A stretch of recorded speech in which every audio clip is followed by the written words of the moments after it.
Sur une scène, c'était un oiseau, un félin. Puissant, élégant, c'était Nureyev. Et après lui, la danse classique ne fut jamais la même. Pourquoi Rudolf Nureyev fut un si grand danseur? C'est le choix du 20h.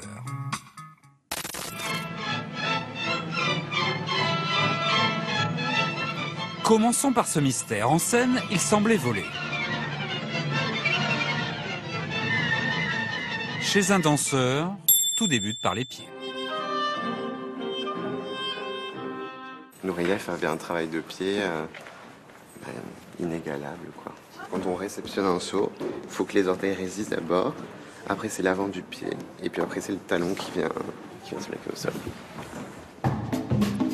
Nureyev jaillit comme monté sur ressort. Aucun effort n'est apparent.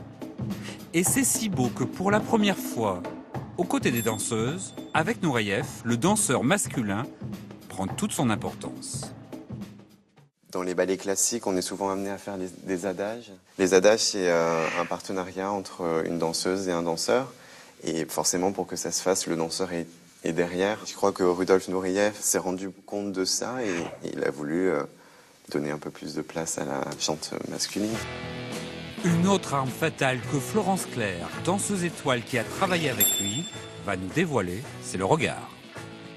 Le sens, il le recherchait et par le geste, et par l'expression, et beaucoup par les yeux. Et ça, j'ai aussi beaucoup appris ça de lui, c'est que les yeux, ça comptait énormément, et les yeux, ça change le mouvement.